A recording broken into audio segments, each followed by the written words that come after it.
Hello and welcome to Action Theater Presents Red. This one is from 2010.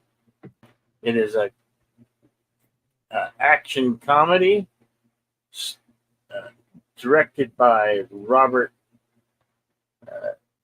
Schwentke.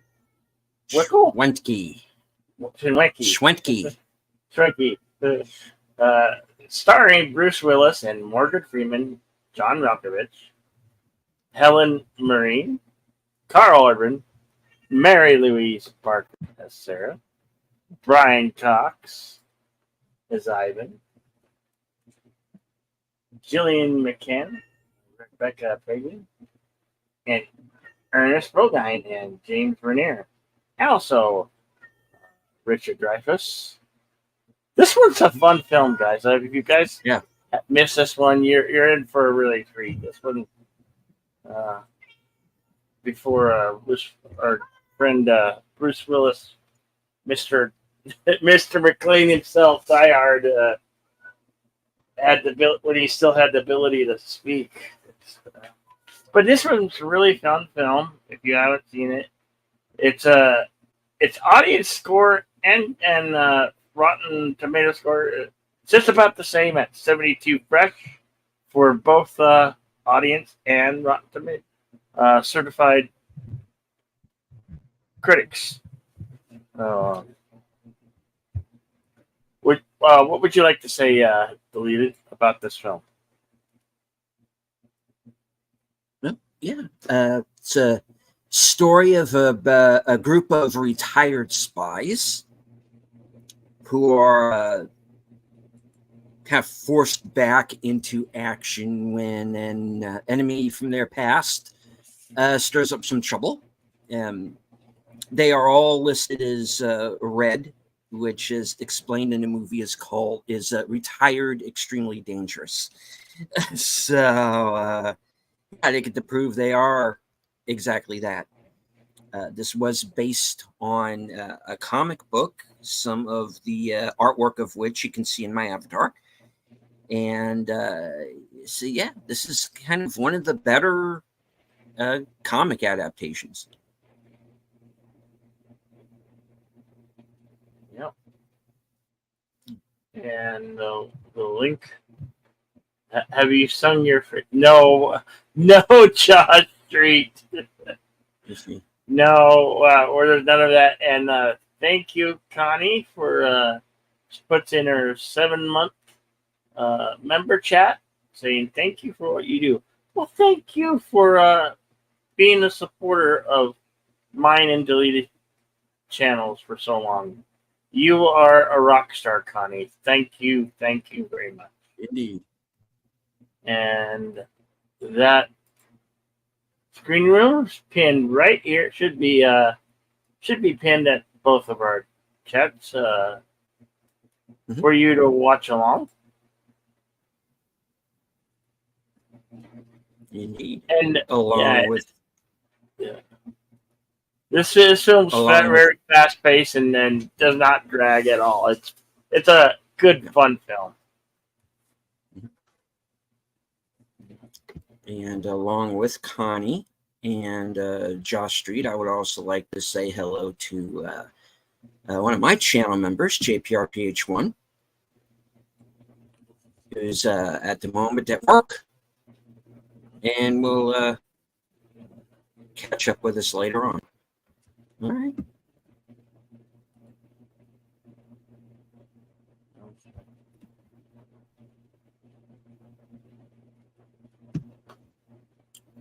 So, Red. And as much as we would love to show you these to you here on YouTube, we cannot. We are restricted by copyright law and the rules and regulation of YouTube. So we have a set aside screening room for you to watch the picture with us as this live presentation goes on. If you are catching this in a replay, I said to say that the film will not be available you'll have to find it on whatever streaming platform, or maybe it's probably on Tubi or Pluto. Those could be good bets to check it out. If you want to follow us over the screening room, and I will push play on the film. So, are we ready, folks? You ready? Deleted. Are you watching on Cosby or your own copy? I will sync up. I do have my own copy. Okay. And I will, as soon as I get it in gear. Damn it! See, Okay. I am not let gear. me know. I am literally just a moment. I'm literally just a few minutes before the show started. Walked in the door from work, so do not worry about me. Please start with the film, and I will be joining you on Cosme to see how everybody's doing over there. Okay. And right, so this happens sometimes, folks. Real life intrudes. So without further ado, Here we go. Red. 5, 4, 3, 2, go.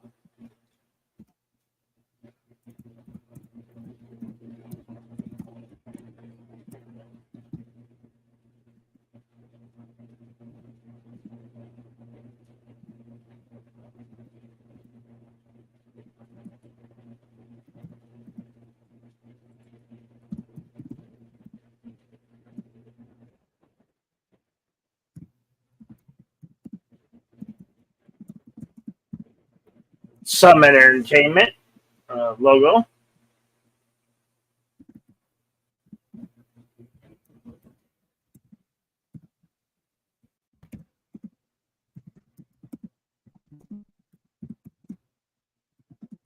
DC Comics logo. Summit Entertainment presents with a clock, with a opening scene of a clock, and Frank waking up in the morning. Played by Bruce Willis.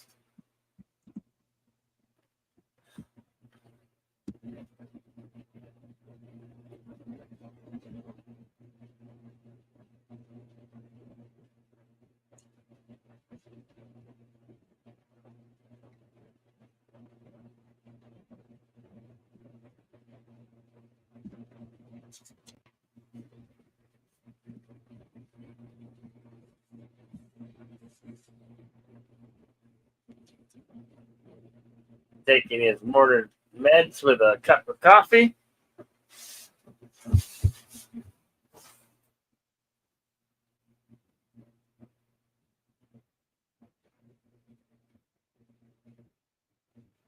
Doing a little sit-ups and doing a little punching bag.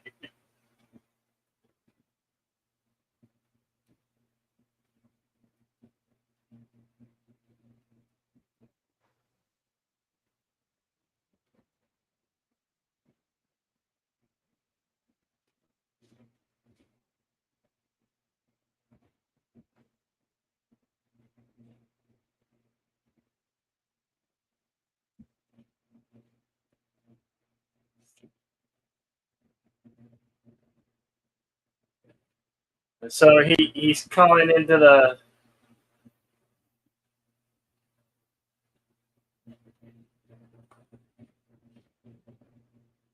the church, the treasury, about his check.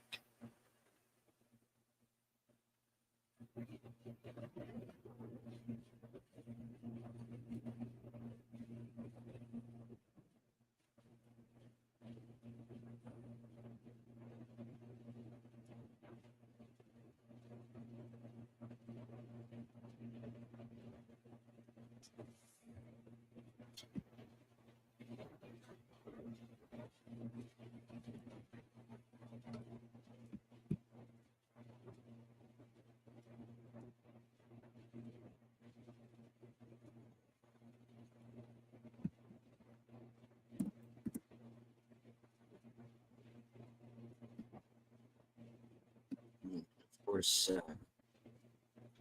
Mary Louise Parker. Yep. You might know her. She was in the TV show Weeds. Mhm. She was very good in that show.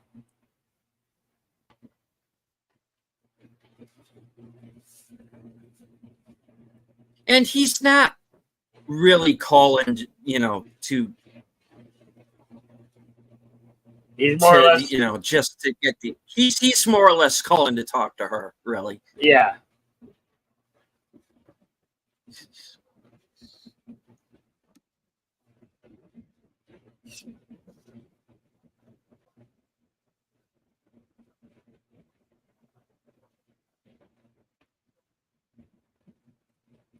Now, how accurate this movie is to the comic, I honestly couldn't tell you, having not read it. But I have seen some artwork that's from the comic that you could put side by side with scenes from this film. So they tried for at least some accuracy. Of course, Warren Ellis and Cully Hammer. He just put out decorations on his home because all the neighbors had their Christmas decorations up. He's trying to blend in.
She's reading novels romance novels that have spies and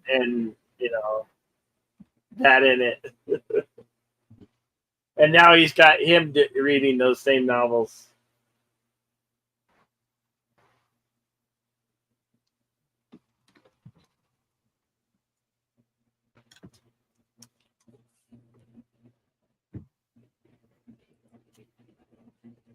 So we are already 7 minutes and 30 seconds into the film. If you want to sync up. And here comes the Goon Squad.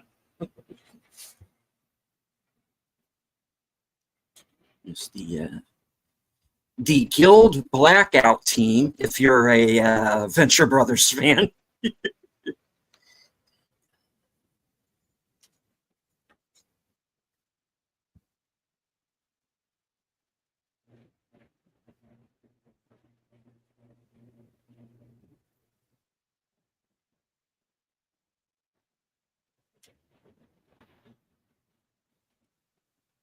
Whoops. Yeah, these special force guys they're just having their asses handed to them right from the get go. They're outmatched.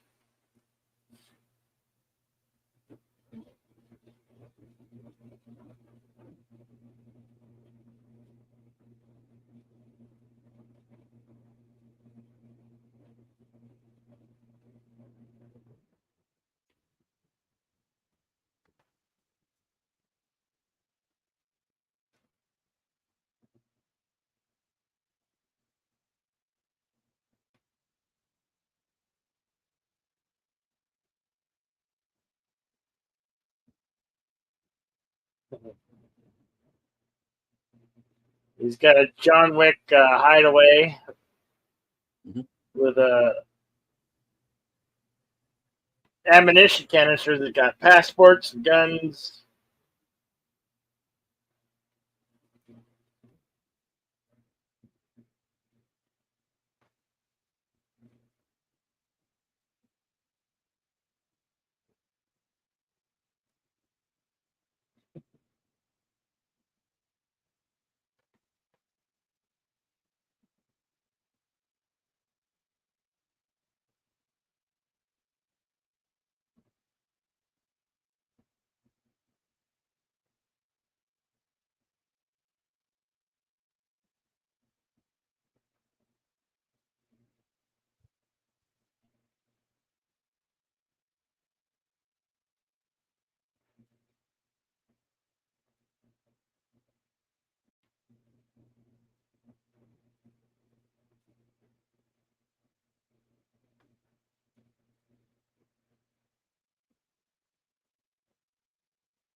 Kansas City.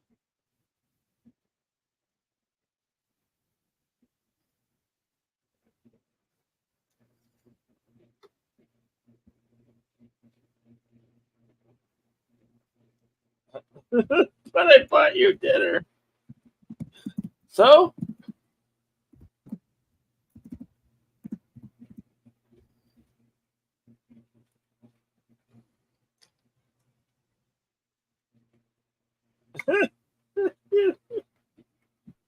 her blind date or date did not go well. Mhm.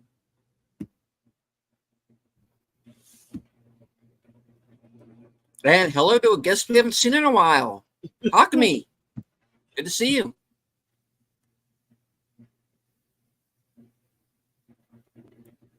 The link is at the top of the chat. We are watching Red.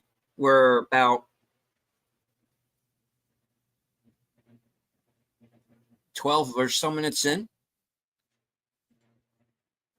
Yeah, 12 minutes exactly. 12 minutes 7 seconds.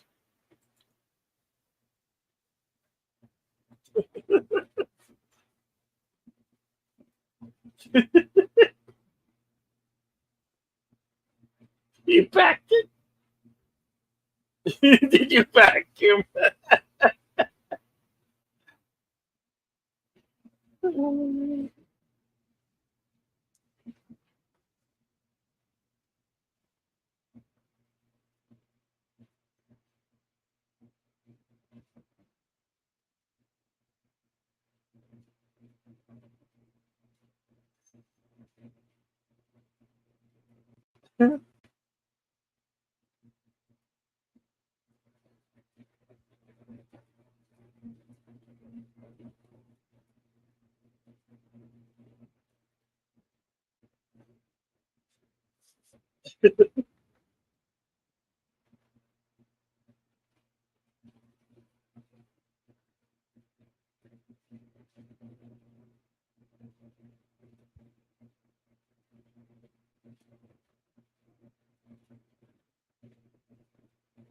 She's in the back seat with duct tape on her mouth.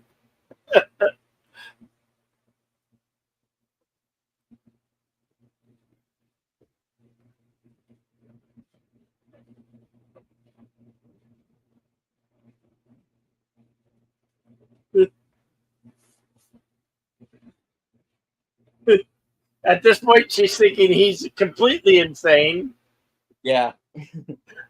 and she's losing her. She's losing her shit.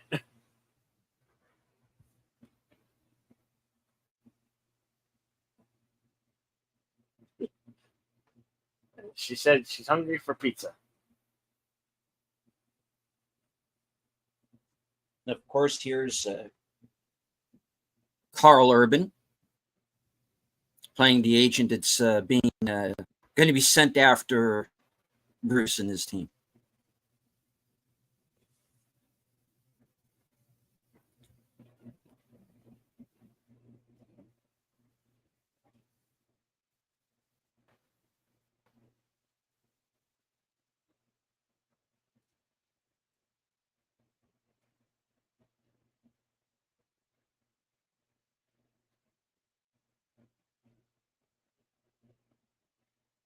It,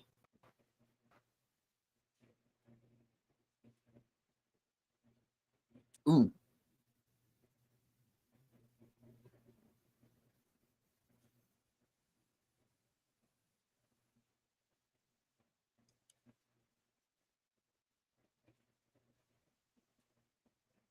Wasn't in the song, was he?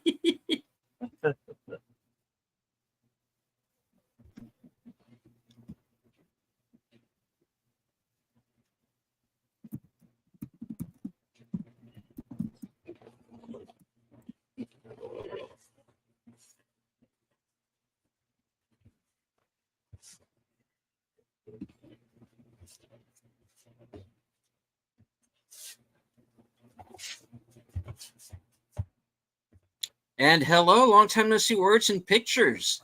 It says hello, Bill, deleted in chat. It's a show for people you've not seen for a while. A schedule change. Sadly, I can't make your streams. Feel scraping back here tonight. I love this film. Right on.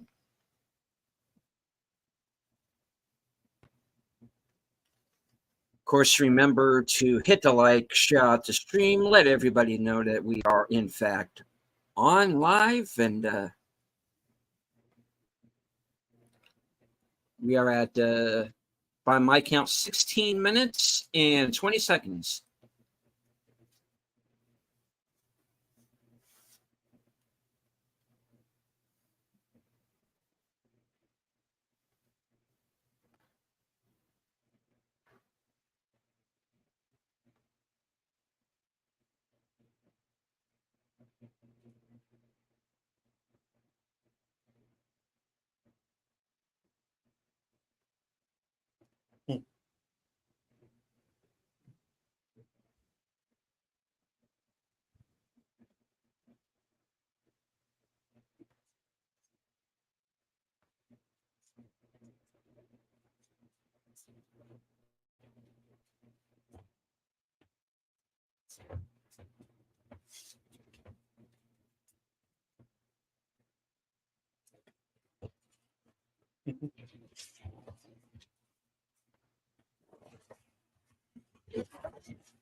Oh, oh, sorry, my phone.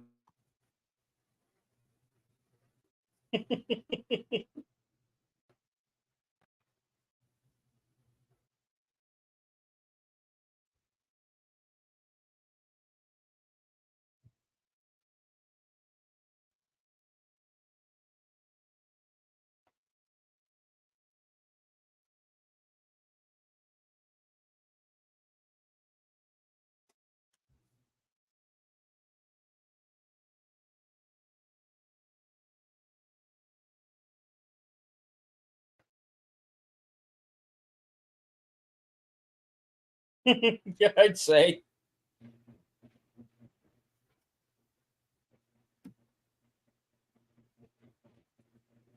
Sorry about that. I got a pre-recorded bogus, not worthy call. Of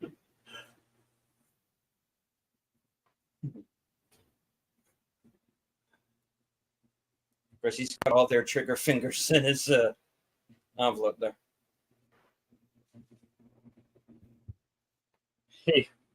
He finds out a turn-up check because he went through Frank's trash.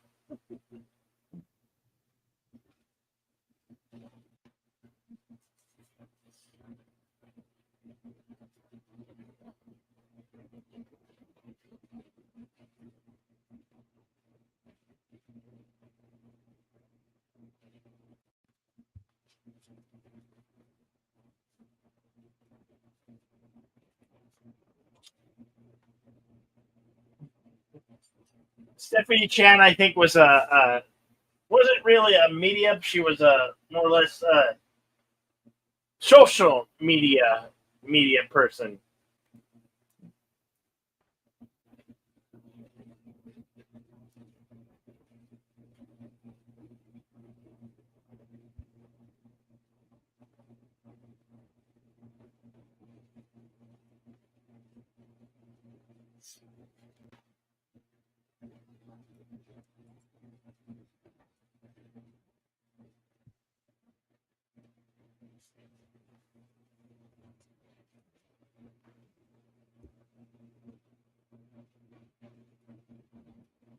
Yeah, don't seem quite right. Or quite right. Because I can't pronounce Q's and R's, so it goes together. Maybe I was distracted.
And of course, not a real cop. Yeah.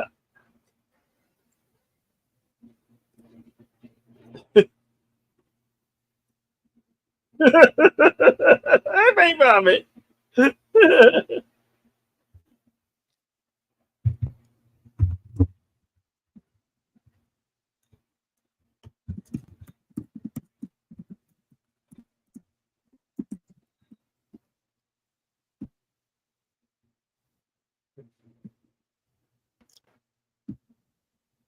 Here we go.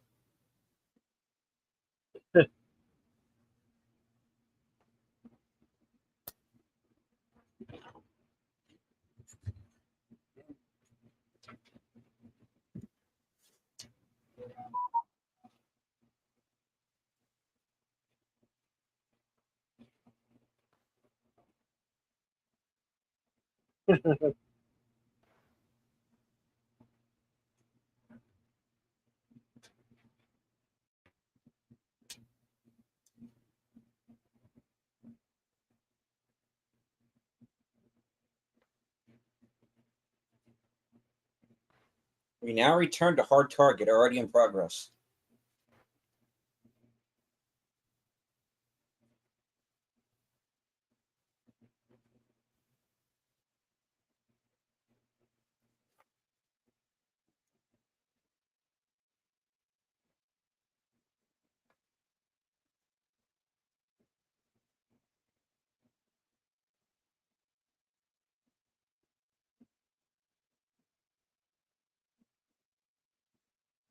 This NCIS New Orleans spinoff is weird.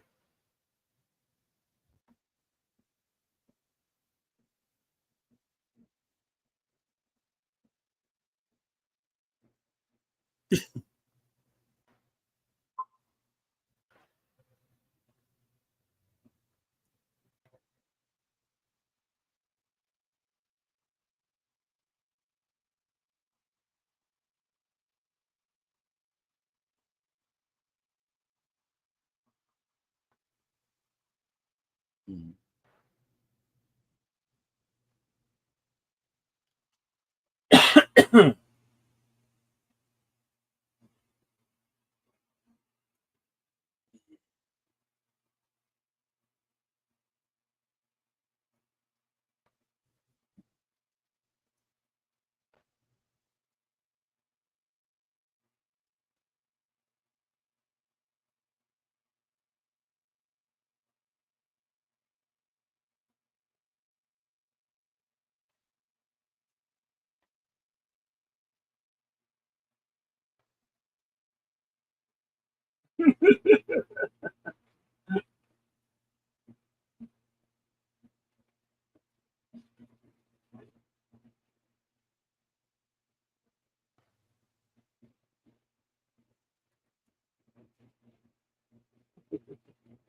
Hey, words and pictures. Good to see you, my friend.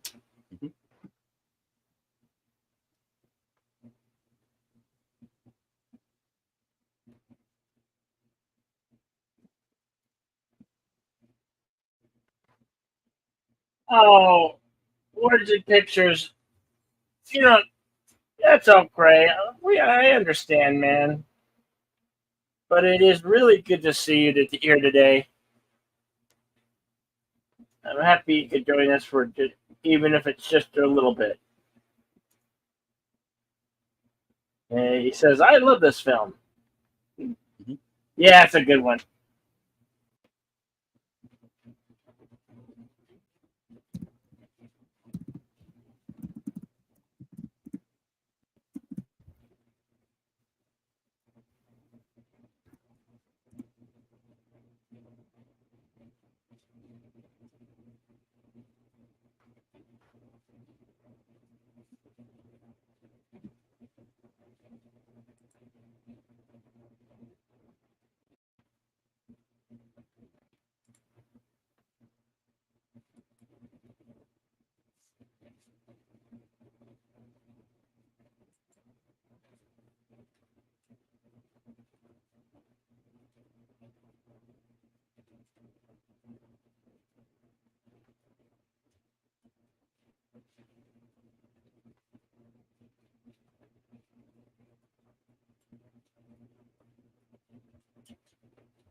We are back at Langley, Virginia, CIA headquarters.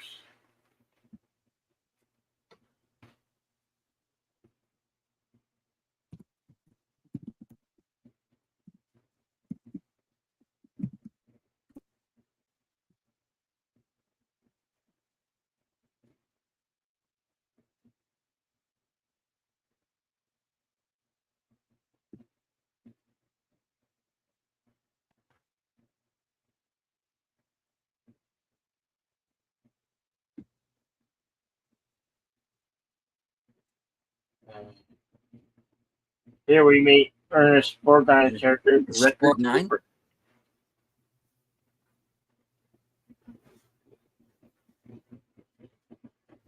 Basically, this character's been down in this vault forever and kind of knows where all the bodies are buried, so to speak, figuratively and literally.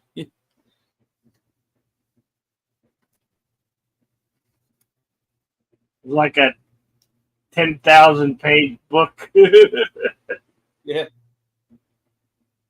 Mostly redacted.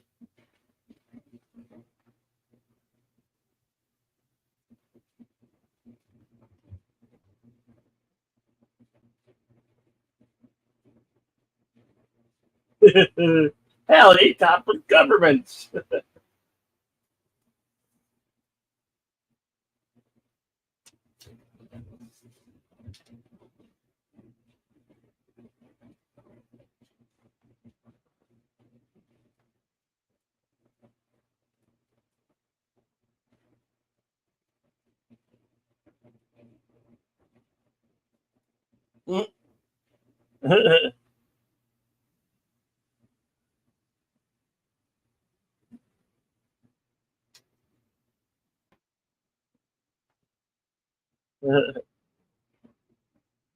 Paints a California.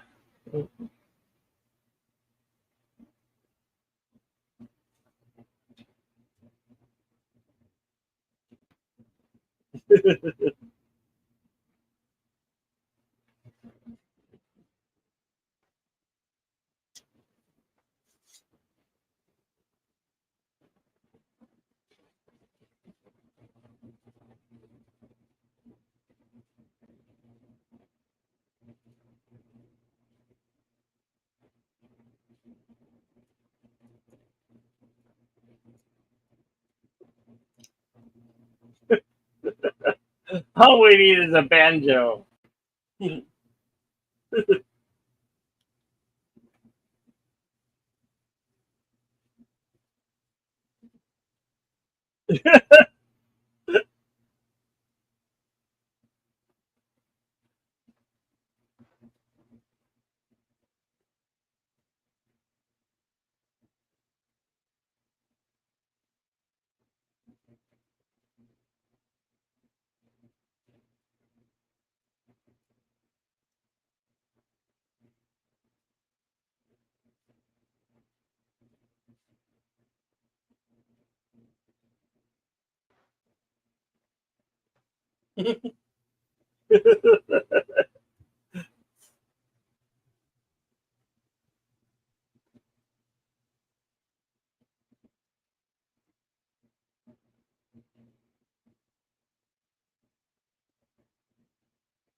Cover.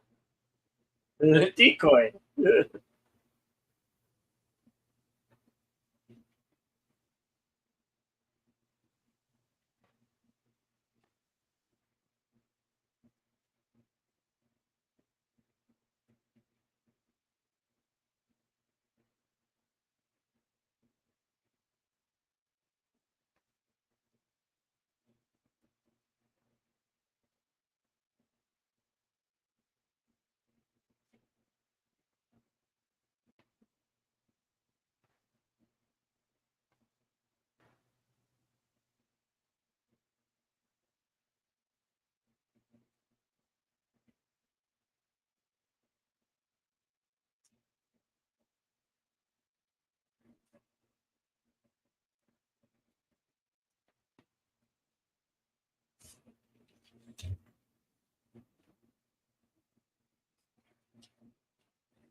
Dentist.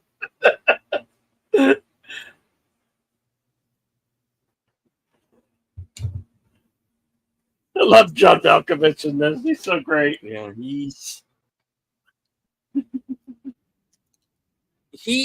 is the definition of just because you're paranoid doesn't mean they're not after you. You know.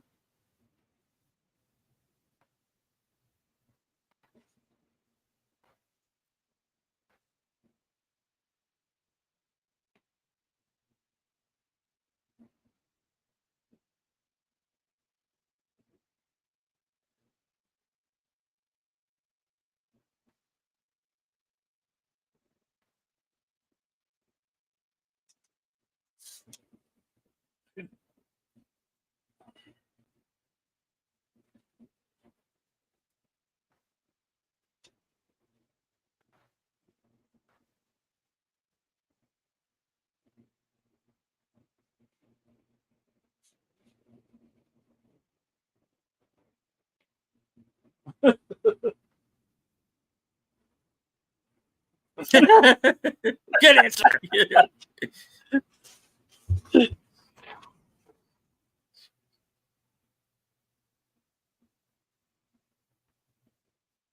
I'm getting the pig.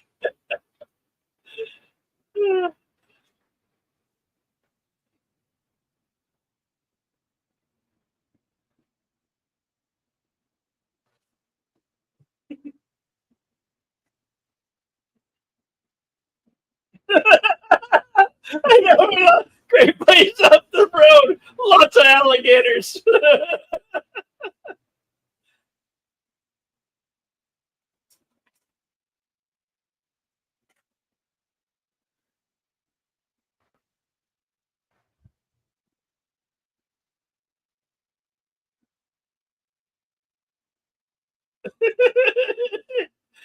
He's a tad bit eccentric. Yeah. A little bit too much.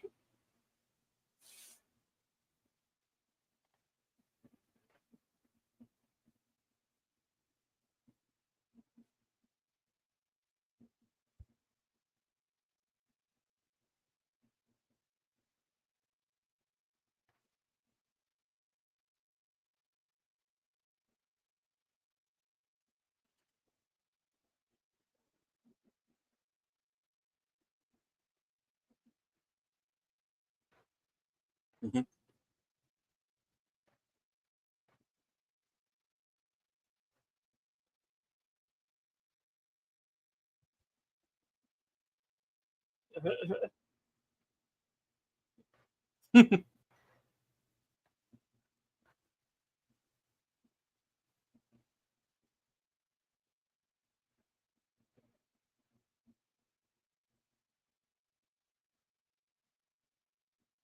Get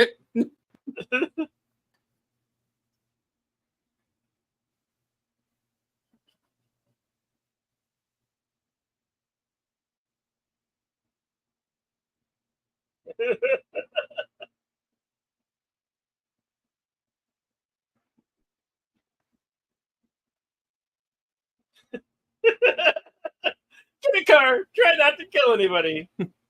Yeah. Oh, all right.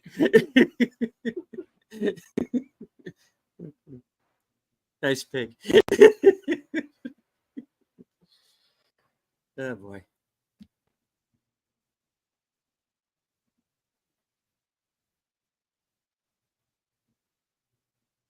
Well, yeah.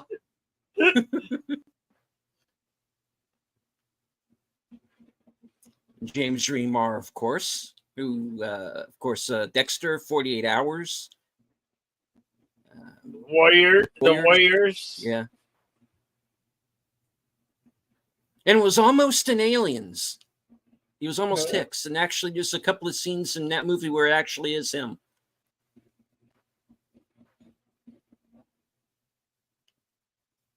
Yep.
Whoops. So he's not exactly eccentric. He's dead on.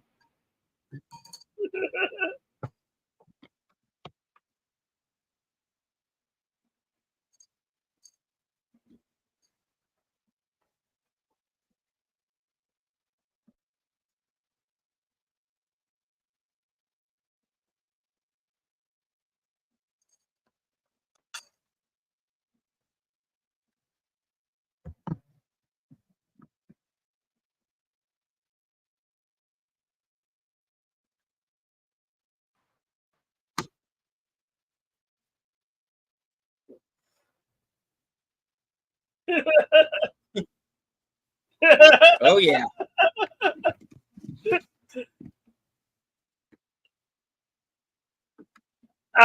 This scene coming up was they did a in MythBusters. They did a thing here where the MythBusters did a MythBustering on this very thing. Hmm.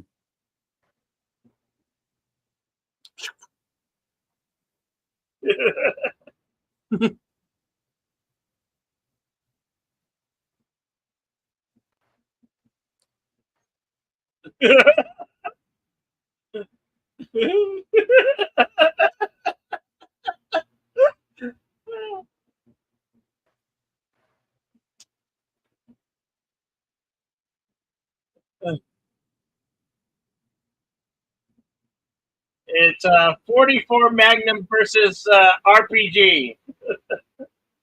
Mhm.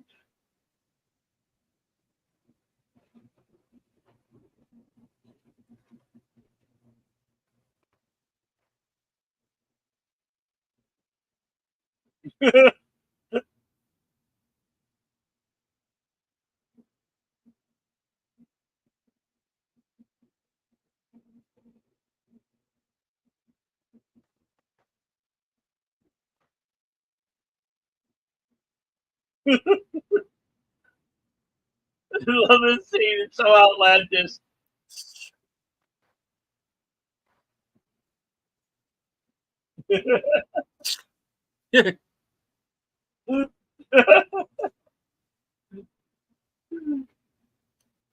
Oh man, my ass.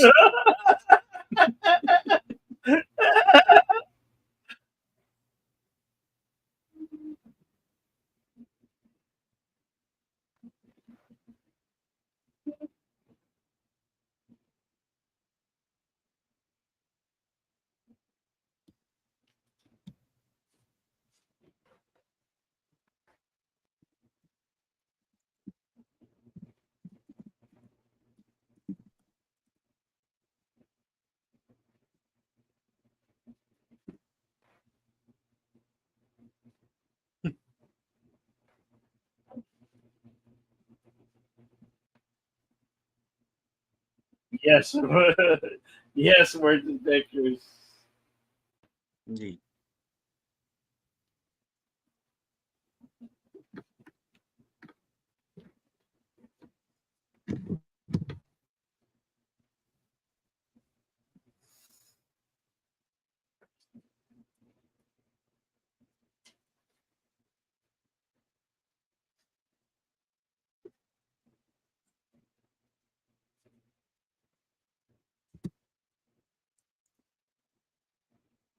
And hello to Big Al Presents.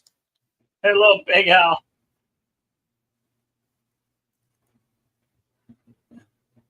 Creator of the 10-word review. Happy first day of August.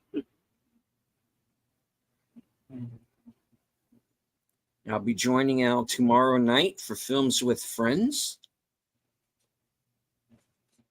And we're going to be watching Humanoids from the Deep. Ooh, that's a good one. 8 p.m. I think I'll come at least join you with that, and I'll be in the chat for that one. One of my favorites. That's a Roger Corman story. Yep.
course, Brian Cox.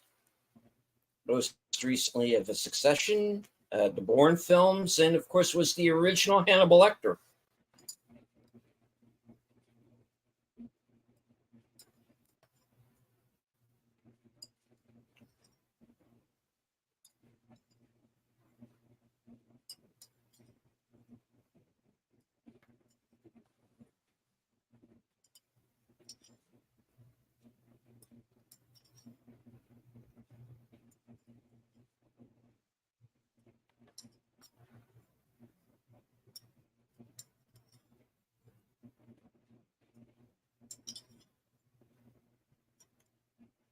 Whoops. Do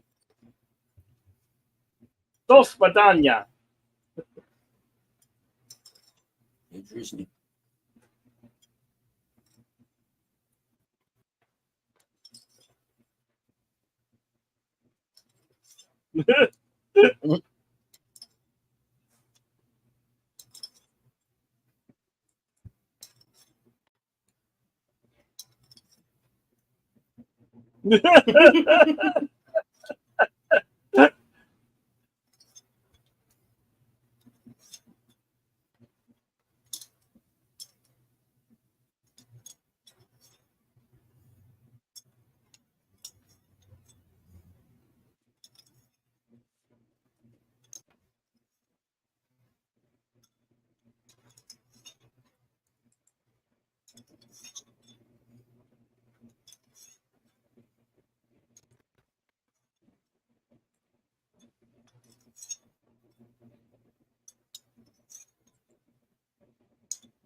Shaniqua. Yeah, because that sounds really white, right? Oh no, I'm not. I'm racist. Oh No. no!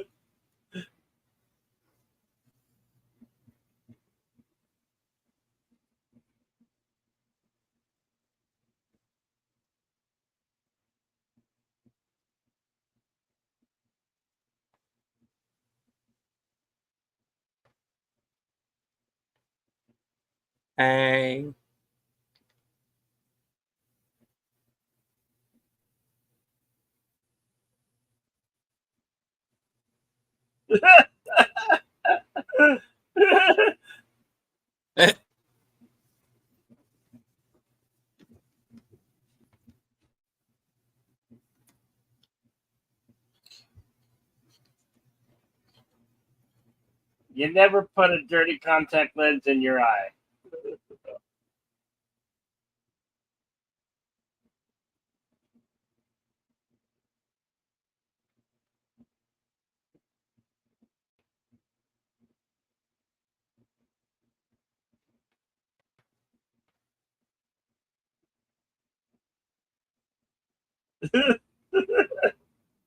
Yeah. She's thrilled. She's thrilled at Yeah. the consequences of what they're doing. She's starting to get into this now. Yeah, really into it.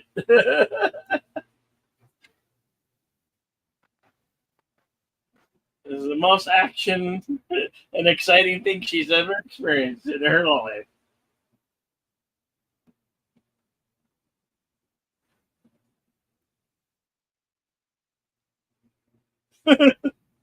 I love this.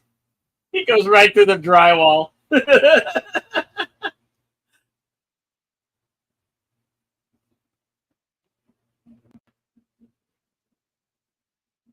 No, no, no. You are not number. Oh, wait.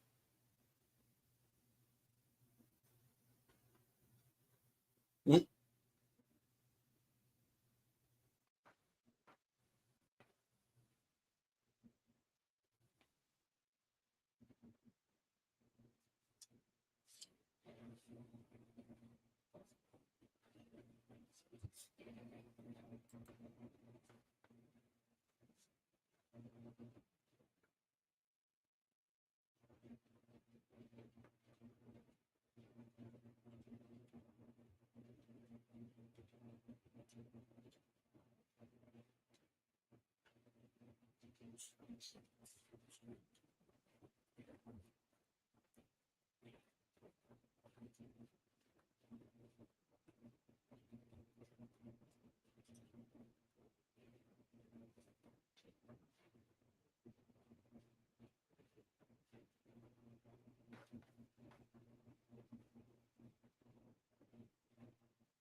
mm.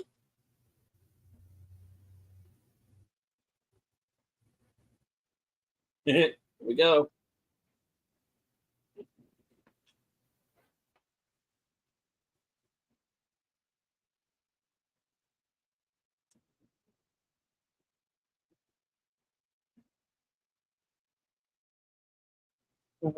Grandpa's kicking your ass.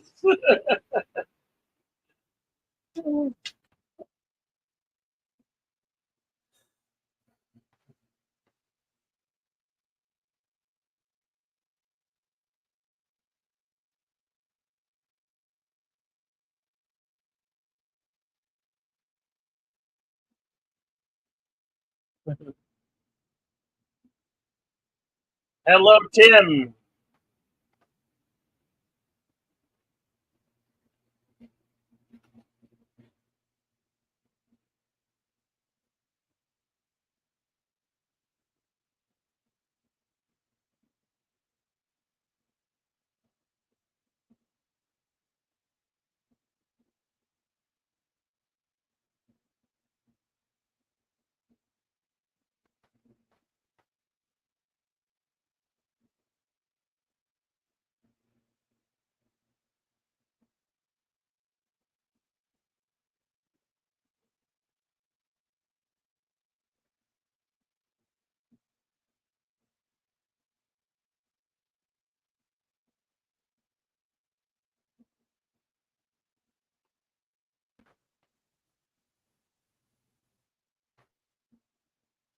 '50s. I think it might have been a little older than in the '50s when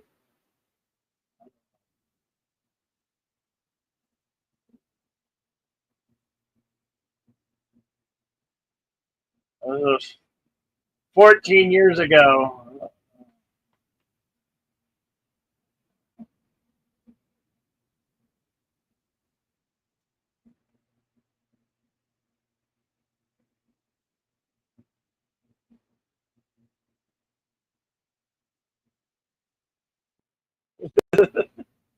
There There's it is now. now. Here, that guy.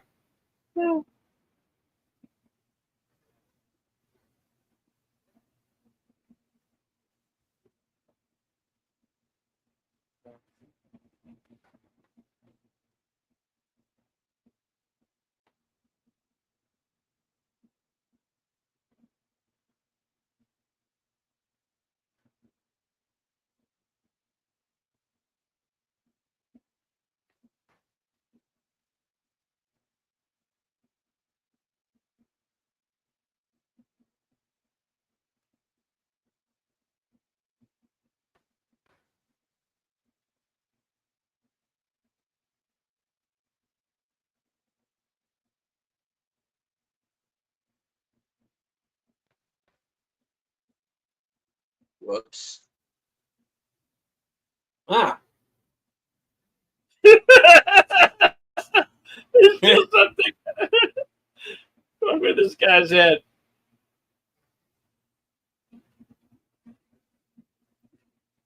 I don't want to talk about it.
What a mess.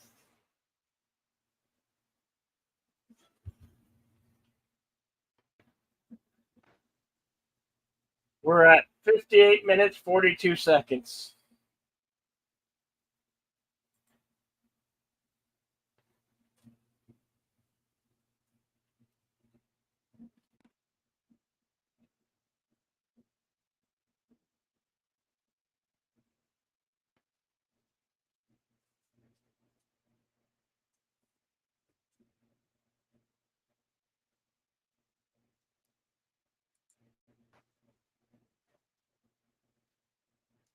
Of course, ladies and gentlemen, at last, Midnight's Edge's own Dame Helen Mirren.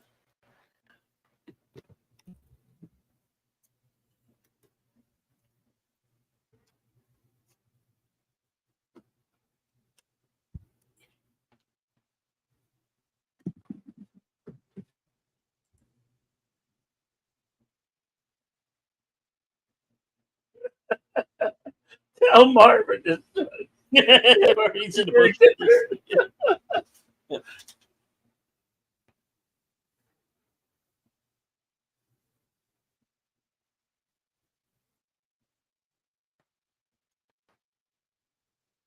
Yeah.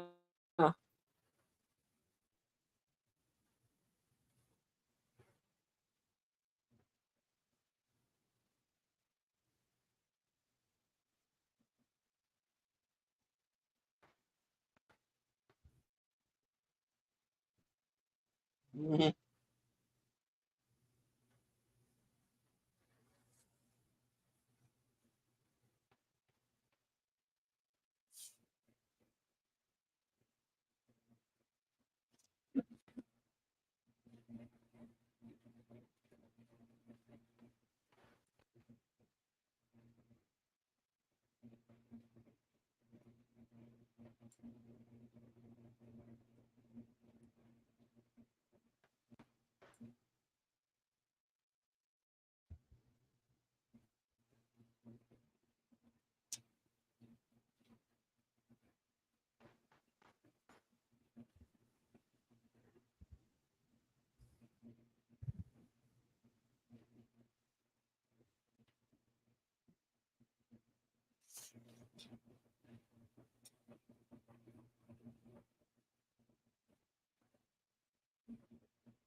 gooey in the inside.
This is gonna be fun.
Yeah, there's that. Yeah.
That's pretty crazy.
In my house. Those are my kids.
Yes, I believe they were having fun. when they made this one.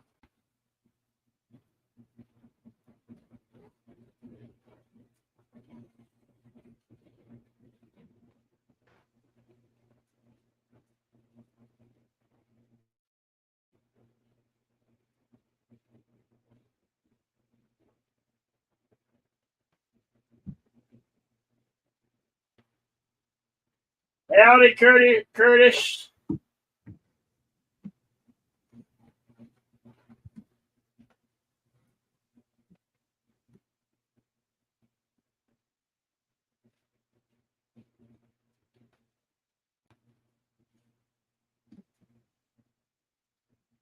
Hello, Curtis.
Yeah, well, you know.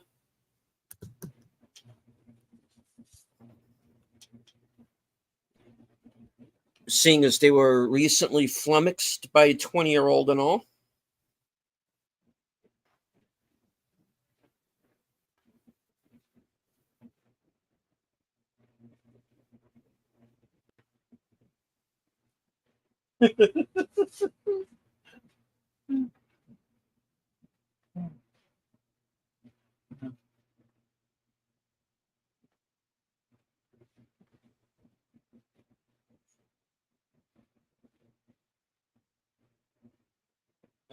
Damn it, Jim, I'm a doctor, not a CIA agent.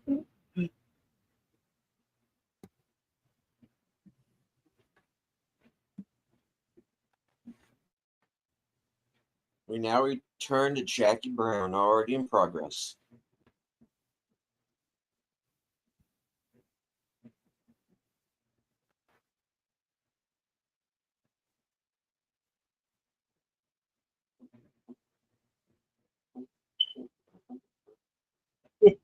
Yeah.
And of course, as the evil vice president is Julian, of course,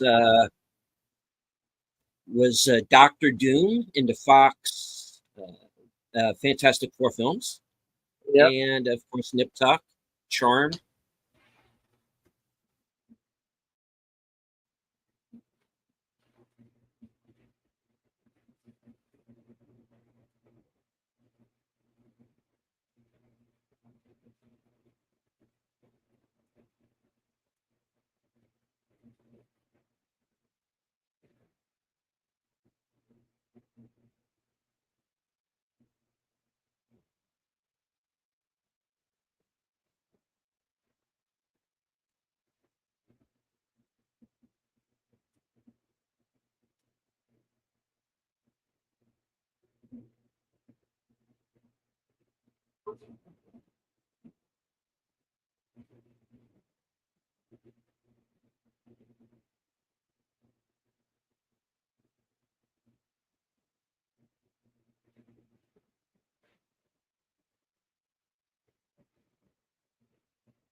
Yeah, I know, right, Curtis?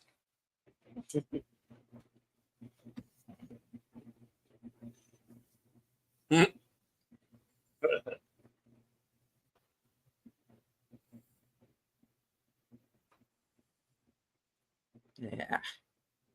Can you blame the guy?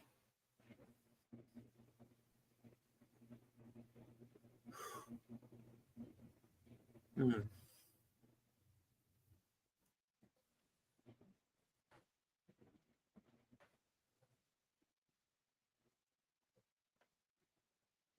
You fart.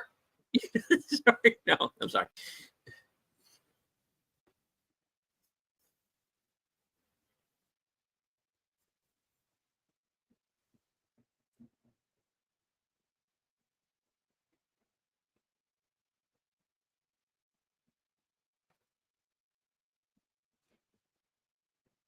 No, it's fine, fine. I'm sure I'm allowed. Put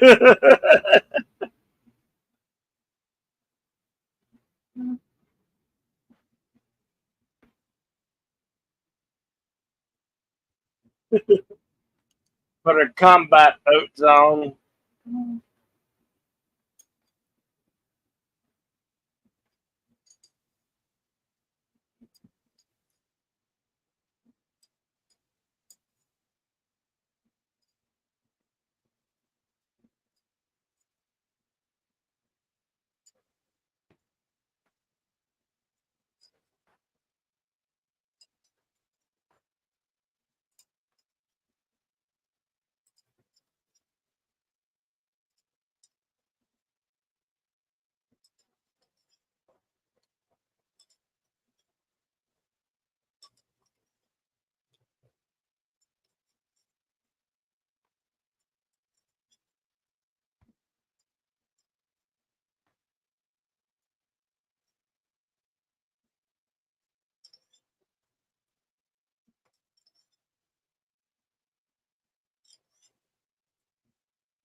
Ah,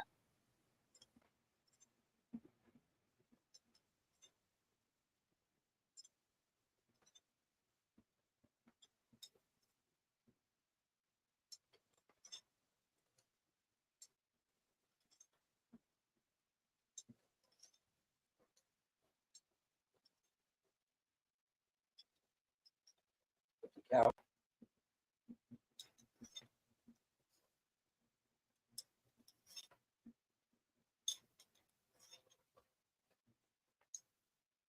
A really, really big gun.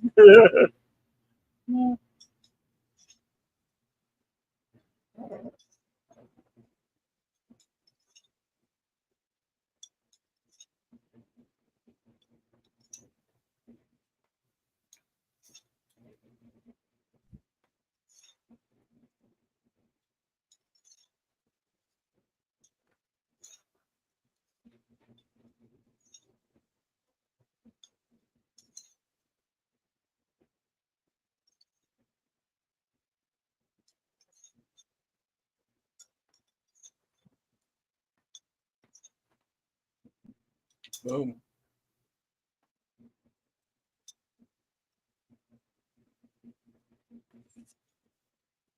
In that car, you're not.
I know, right?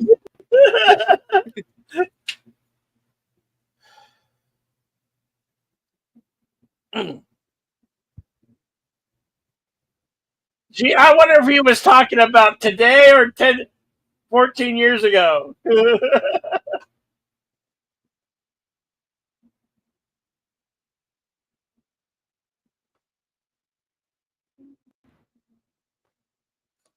We got to do in the line of fire sometime here very soon. Right.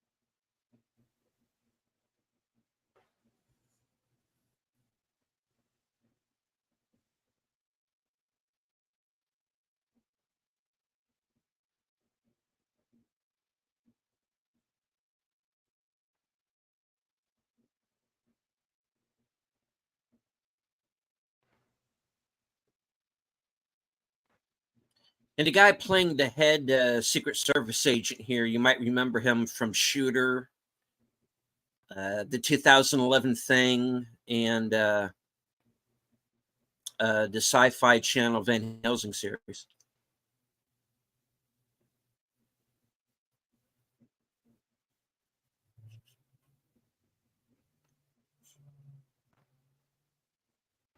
Hmm.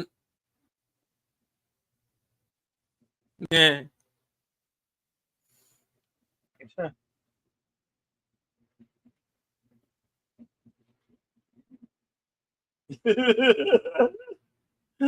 Love to see.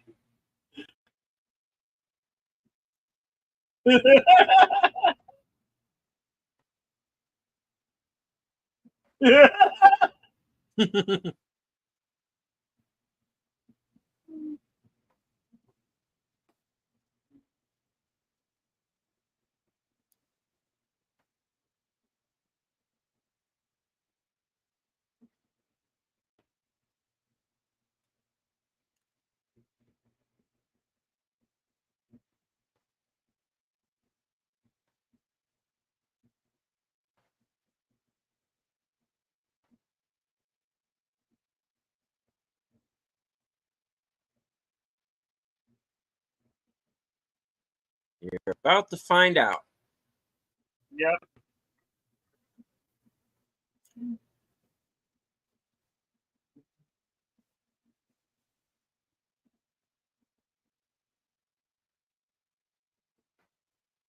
Ha!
Oh, whoopsie.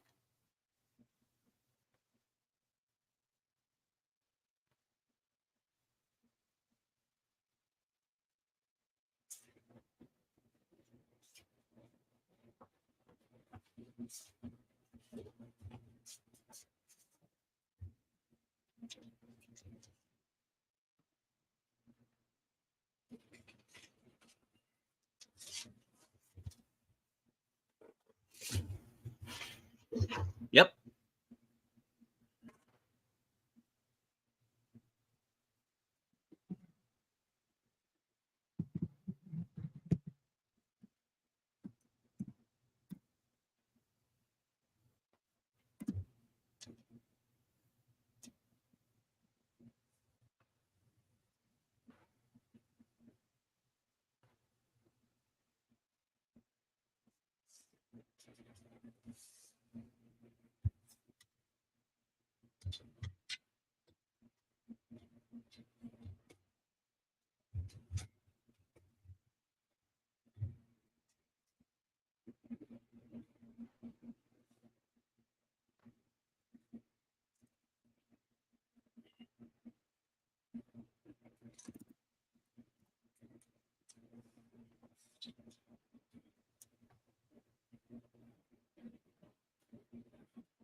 Particular language.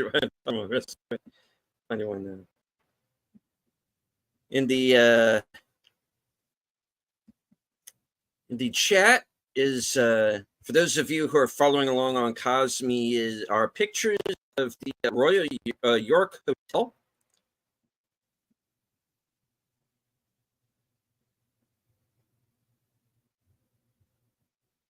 Where they filmed the part of the film.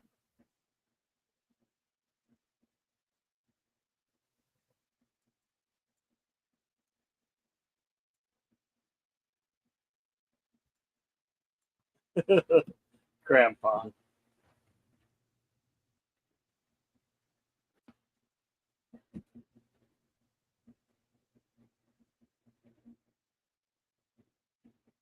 Yeah. Want to get pancakes?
And there you have Red.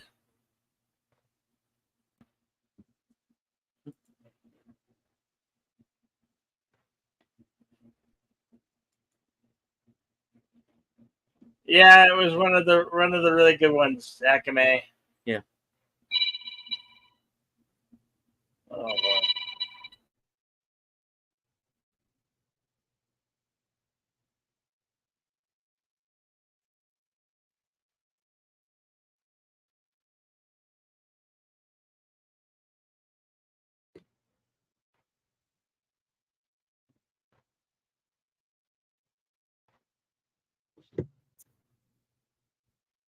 Yeah, when you get the chance,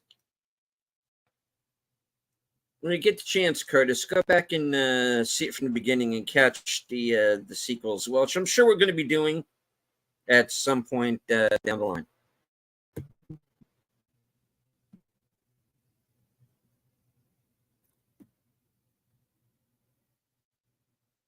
All right.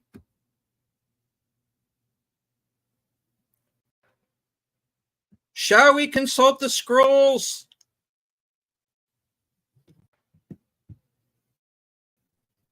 And of course, by scrolls, I mean IMDb. All right.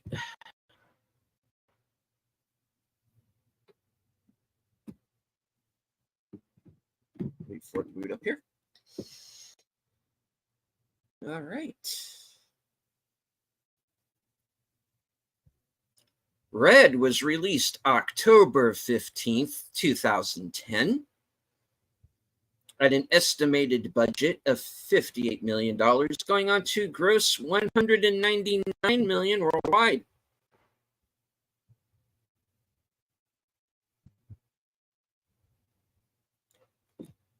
Filming locations included the Toronto Reference Library, 789 Yonge Street, Toronto, Ontario, Canada.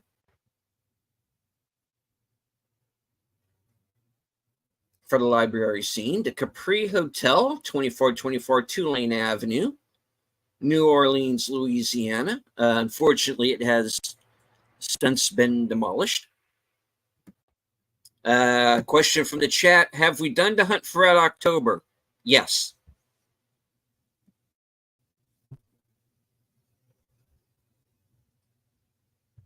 And we've also done Patriot Games as well. All right. Moving on, Chinatown, Toronto, Ontario, Canada is Chinatown, New York City. The Richard L. Hearn Generating Station, 440 Unwin Avenue, Portland's Toronto, Canada. Toronto, Ontario, Canada for the final showdown.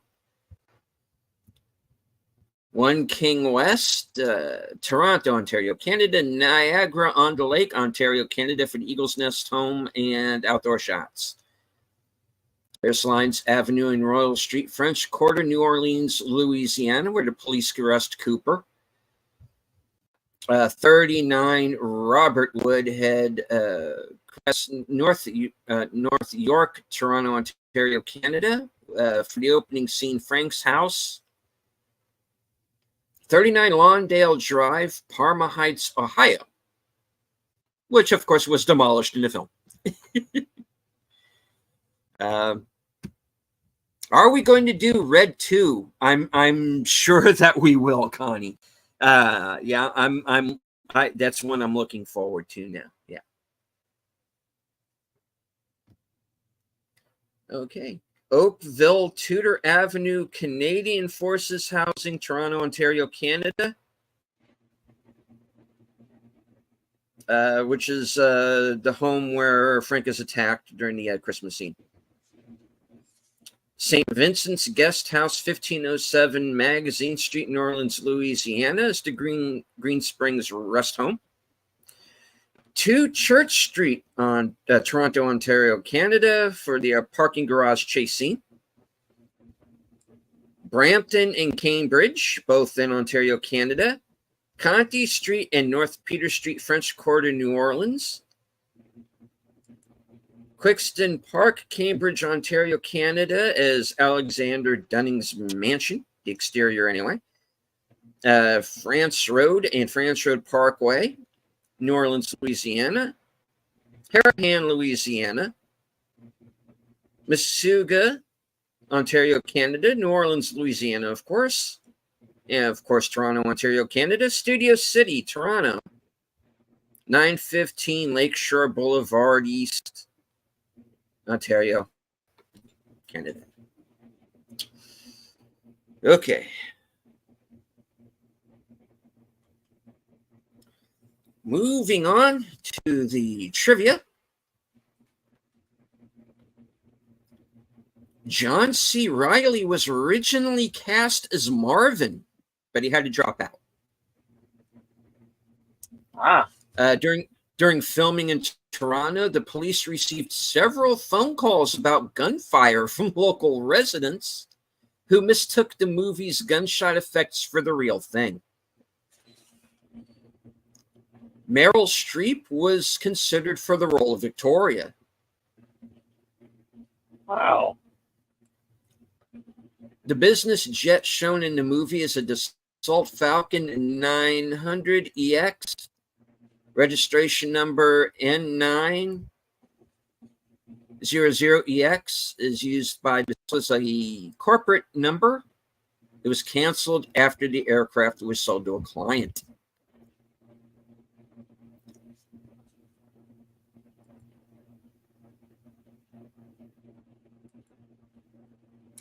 Brian Cox also starred in another movie that was called Red, which I've seen. It's very good. It's an independent film based on the Jack Ketchum novel, where he's just this kind of retired guy, lives with a dog, and then these like punk kids show up and they kill the dog. And he then proceeds to John Wick them in a number of ways. Doesn't end the way you think it's going to, but yeah. And hello to Cody Guy.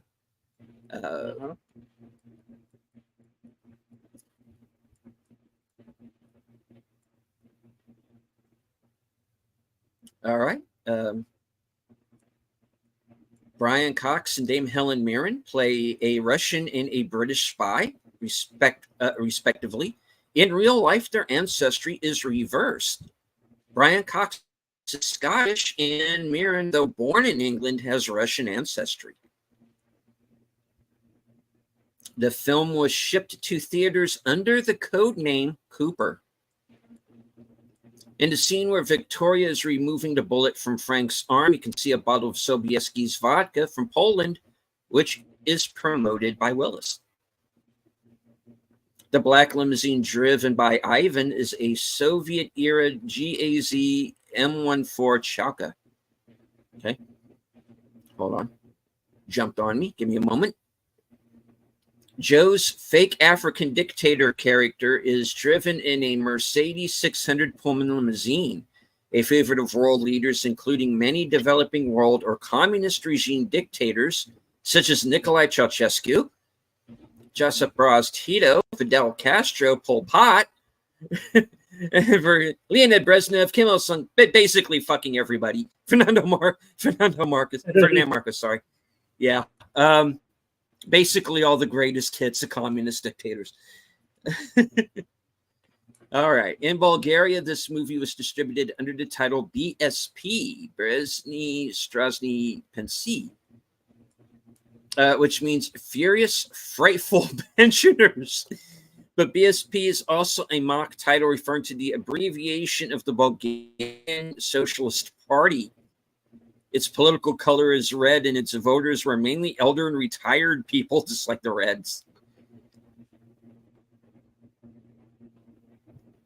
Victoria was inspired by Martha Stewart's demeanor and perfectionism. Frank Moses' birth date in the dossier is revealed as March 19th, 1955, Bruce Willis's real birthday.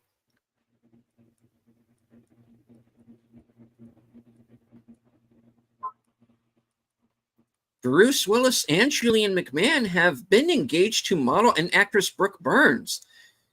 McMahon and Burns were later married from 1999 to 2001, while Willis and Burns were engaged for a part of 2003 to 2004, but never married.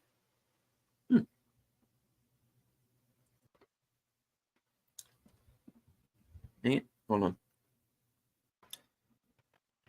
The first theatrical movie based on a DC Comics property not made by Warner Brothers. Batman the movie from 20th Century Fox was a spinoff from a television series, and Superman from Columbia Pictures was a serial. Julian McMahon said yes to this movie without reading the script. John Malkovich read the first 40 pages of the script and liked it, but he asked for his agent why he was up for the role of Frank. His agent said that he'd been reading the wrong lines. He was up for the role of Marvin instead.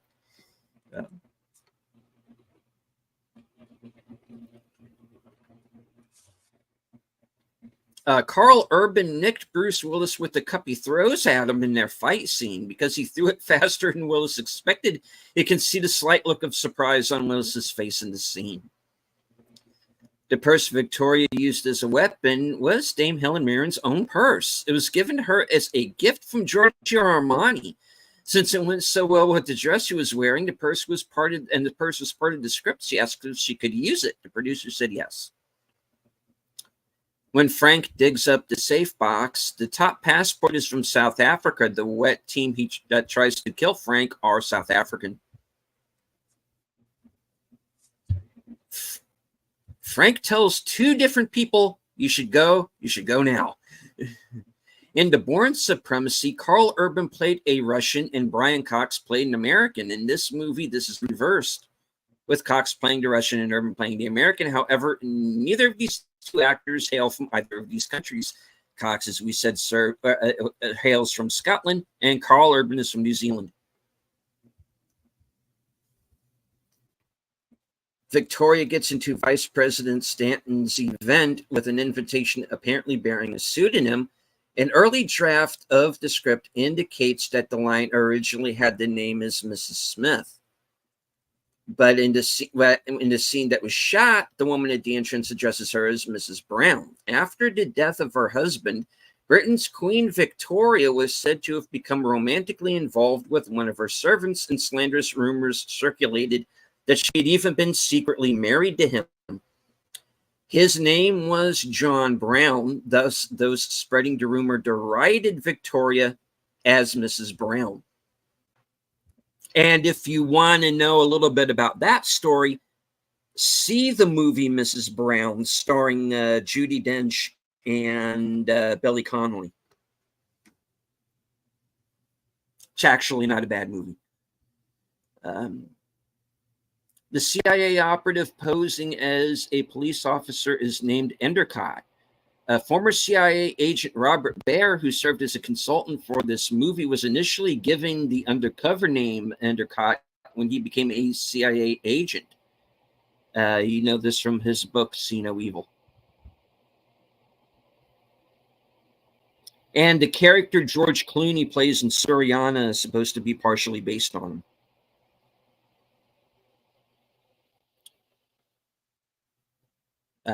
Bruce Willis and Morgan Freeman appeared together previously in The Bonfire, Vanities, and Lucky Number 11. The cat badge on Joe's African dictator uniform is a Canadian Armed Forces Air Command badge. Dame Helen Mirren had to learn how to shoot a gun without blinking so as to look more like an experienced killer. Blinking was one of the main reasons why the stars in the Matrix trilogy wore sunglasses to mask their involuntary reactions. As the script came together, it became obvious to all those involved in the production that the only person who should play the lead was Bruce Willis. Dame Helen Mirren largely signed on because she wanted to work with him. The white gown Helen Mirren wears at the climax impressed her so much she seriously considered wearing it to the Oscars. This is the first time Rebecca Pidgeon, who plays Cynthia Wilkes, has ever used a gun in a movie. She hated the experience. It's not for everybody. All right. Julian McMahon is the son of a former Australian Prime Minister. The cast includes 4 Oscar winners: Richard Dreyfuss, Dame Helen Mirren, Morgan Freeman, and Ernest Borgnine, and 1 Oscar nominee in John Malkovich. During the kitchen shootout with the Secret Service, Marvin says to Victoria, "I remember the Secret Service being a lot tougher. This may be a nod to his character in The Line of Fire." Yeah. The location used for William Cooper's house is the same house used in The Jackal, starring Bruce Willis. The musical number the band plays when Ivan and Victoria dance at the fundraising event is the same number played by the country club band in Caddyshack prior to Al tossing the band members some money.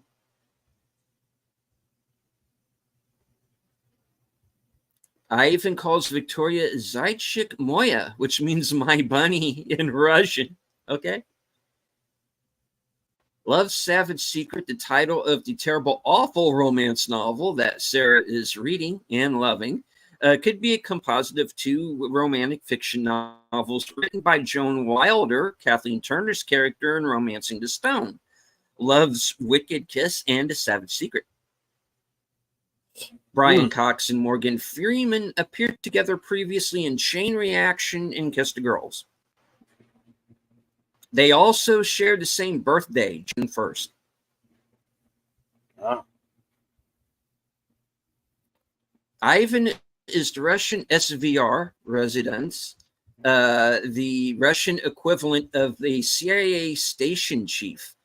It is extremely unlikely that he would be unknown to the Secret Service and current CIA agents, especially considering that he was known to Frank and Victoria, who was ordered to kill him. He would not have been allowed anywhere near the vice president's fundraiser.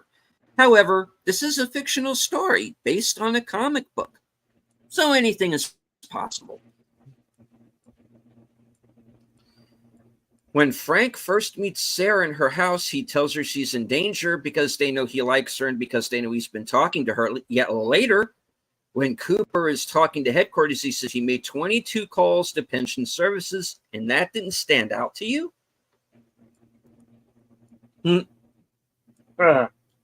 So who's bullshitting? Yeah. Moving on. When Frank, Sarah, Joe, and Marvin show up at the Eagle's Nest for assistance from Victoria, Dame Helen Mirren is posed behind a flower arrangement reminiscent of the way she posed behind flowers in Calendar Girls. This time, however, she isn't nude. Damn it. Moving on. After this scene in Marvin's bunker, Frank, and Sarah are sitting at a dockside table. Sarah says something about catching Gabriel Singer in Mobile, Alabama. She pronounces it mobile, but as every Southerner knows, it's pronounced Mobile. Mary Louise Parker was born in South Carolina and lived in Tennessee and Texas growing up, so you think she'd know the correct pronunciation. Screw you, IMDb Pro. Our character evidently is not from the South and may even be from Ohio, that she wouldn't have heard the correct pronunciation. So there you go. Okay.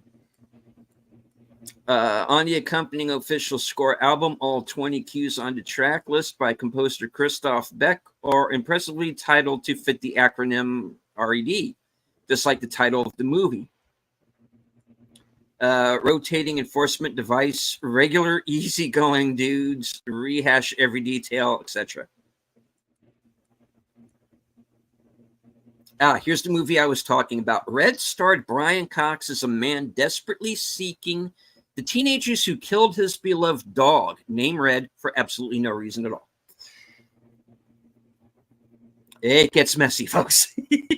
In a hotel shootout, Victoria takes her around through her right hip. If real, she would not be able to stand, much less ambulate relatively normally as she does. With a through and through wound, her pelvis would have a gaping wound, and the bone shards would make it impossible to stand, much less run about. Bruce Willis also concealed a gun from a children's toy in The Last Boy Scout. Yeah. This is the feature film debut of Bernadette Couture. Don't know what character she played, but she was probably the one who shot the RPG. I think that gal. I'm guessing. I was trying to run a poll and I was unsuccessful. I don't know. I was having problems. So maybe you could run it on your. Okay. What's the poll? What do you want to? Next week. Option A or option B. The option A, the unusual suspects for next week, or Once Upon a Time in Hollywood.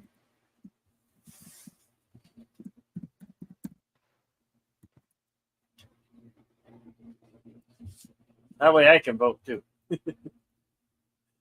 Okay.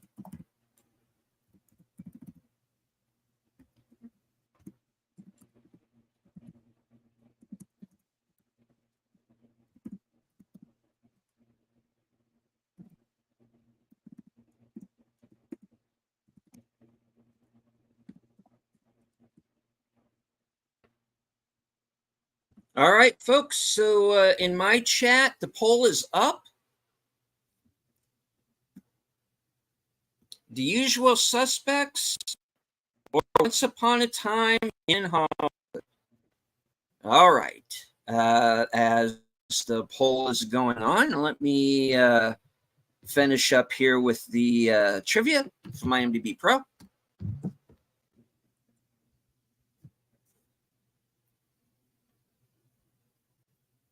All right. When Moses enters the storage room at the CIA, there's a calendar on the back of the door. The same calendar can be seen in Die Hard on the floor under construction. If the Browning 50 caliber machine gun was fired continuously in a confined space for such as an underground garage, the noise would have been deafening. Well, yeah, but Yeah. it's a movie, so Yeah. moving on. Sarah Ross's birthday is listed, and believe me, I was in close quarters of one of those things once. It is, yeah, you better have some damn earplugs. Sarah Ross's birthday is listed as August 2nd, 1972, while the month and date are the same as Mary Louise Parker. Her birth year is 1964. This also means that the age difference between Sarah and Frank is 17 years, literally old enough to be her father. Gee, thank you, IMDb. Okay. As the common expression goes, an element about their relationship never once brought up in the entire film, oddly enough. Italian censorship visa number 104309, delivered on the 5th of May, 2011. In the first meeting between Ivan and Frank in a room inside the Russian embassy, Ivan toasts to former intelligence secrets with a bottle of Jewel of Russia classic vodka, as evidenced by the wax coating on the top, the squared bottle, and a circular medallion on the bottle. Richard Dreyfuss has openly admitted he only did this movie for the money.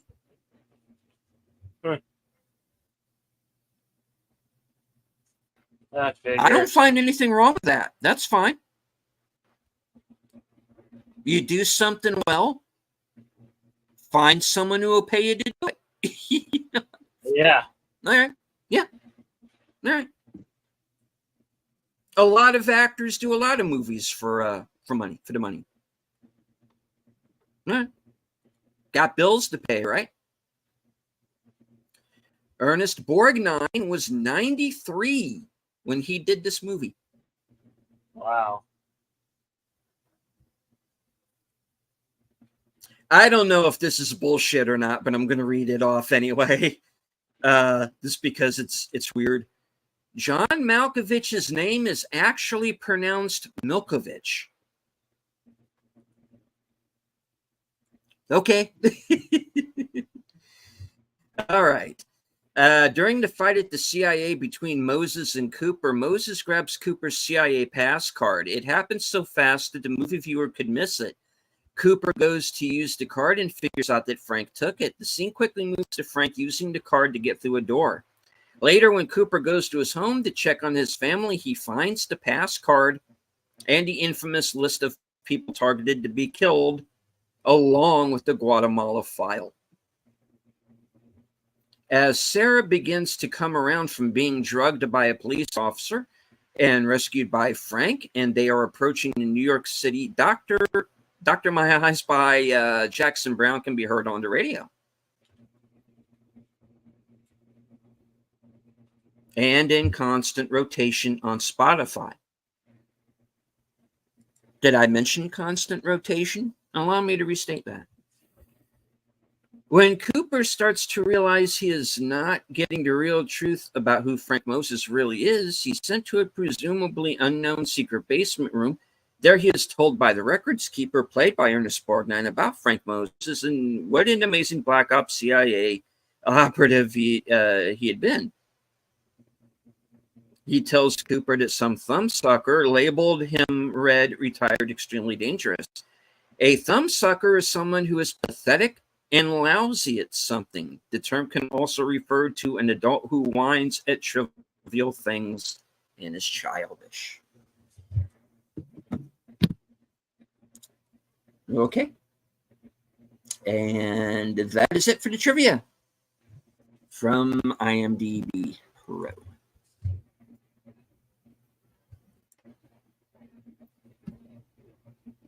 What? How dare they want money? Idea for a watch party, a James Bond film. I'm sure we'll be doing a few of them down the line.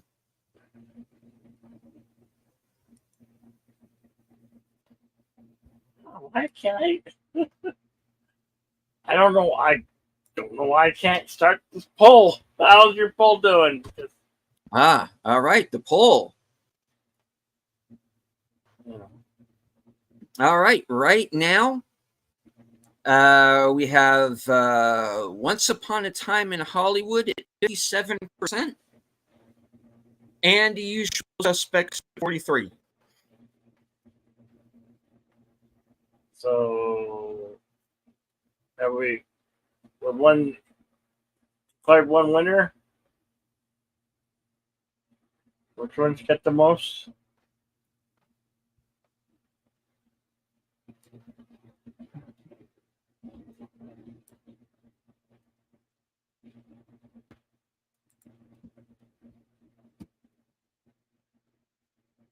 So yes, Once Upon a Time in Hollywood is ahead in the poll. Okay. Well then,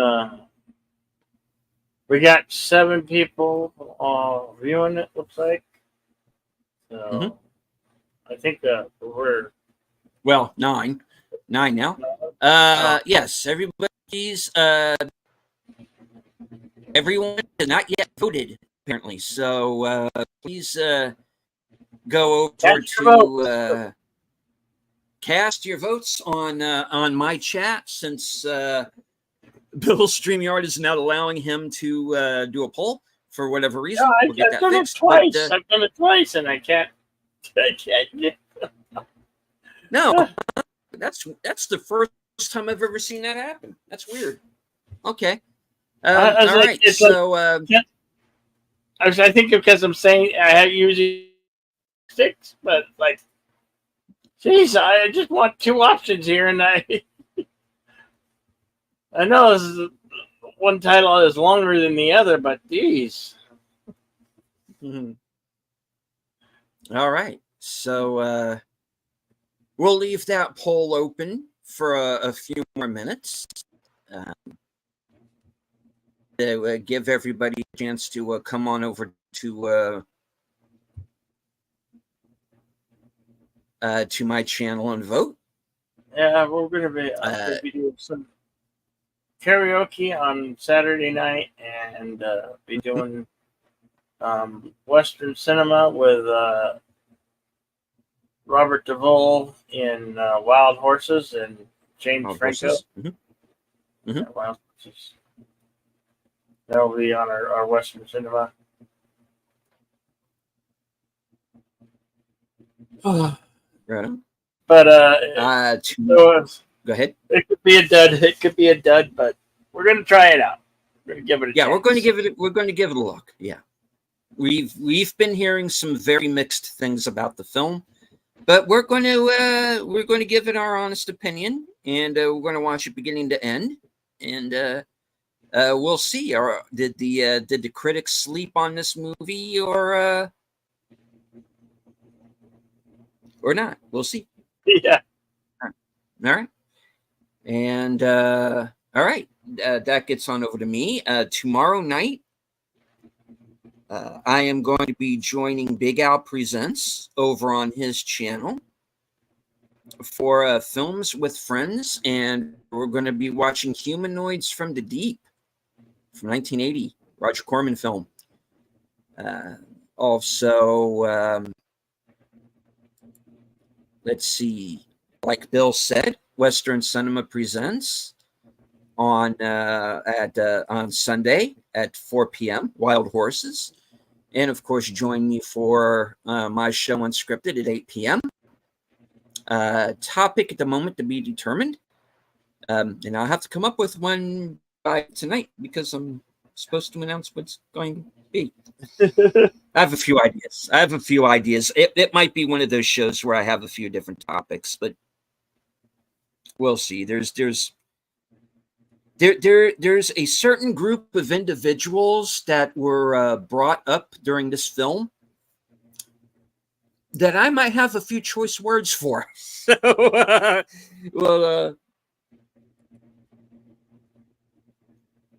we'll see if I don't get swatted. Okay. Also, The Other Side of Midnight, of course, returns. I took last week off, but I will be back this week for that show. So, yeah, that about wraps it up for me. Only if we're allowed to riff it. Coleman Francis. Yeah. Director of Invasion USA. Unfortunately, not the Chuck Norris movie, the bad Invasion USA from the 50s, and Red Zone Cuba and other movies. Maybe if we do another riff show, maybe we can do that. We're developing a bit of a list of movies that we kind of want to riff.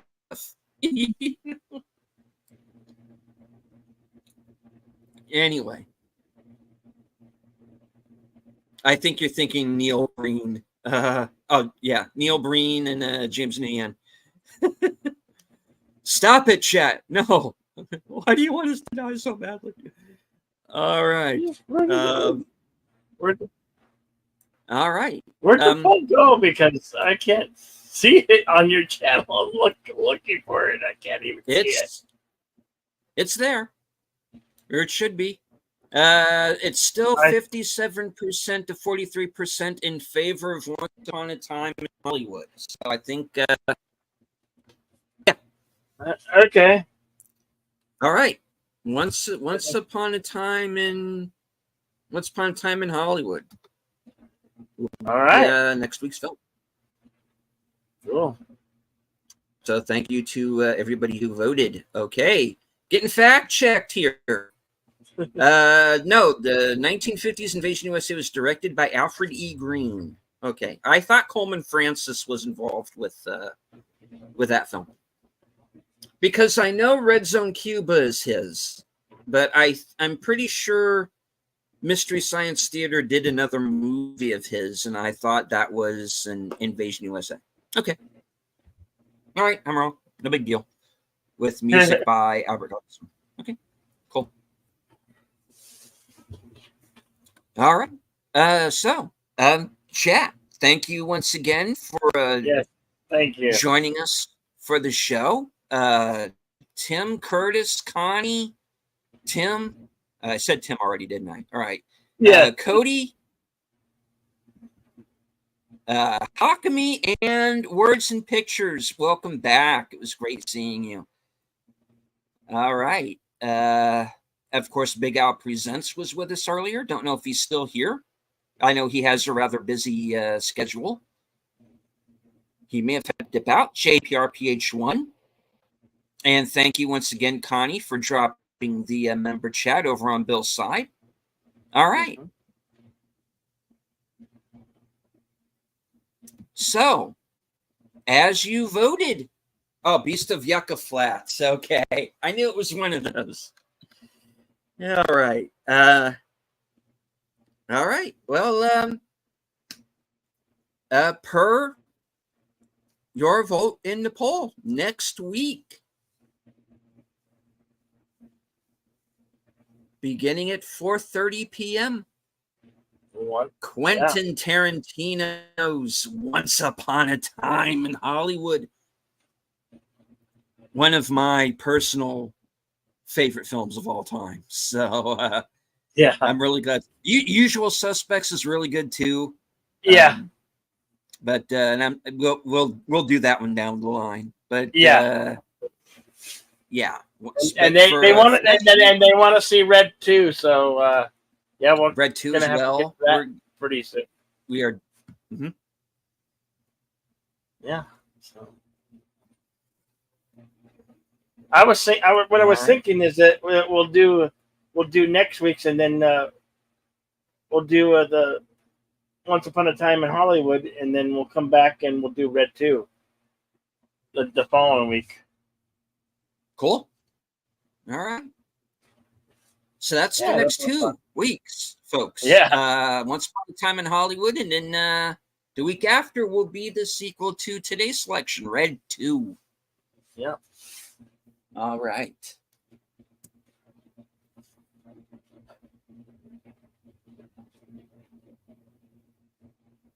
Oh, one thing I did want to bring up is if you have the Blu-ray edition of Red, it does come with its own comic. Oh, cool! And it's and this one is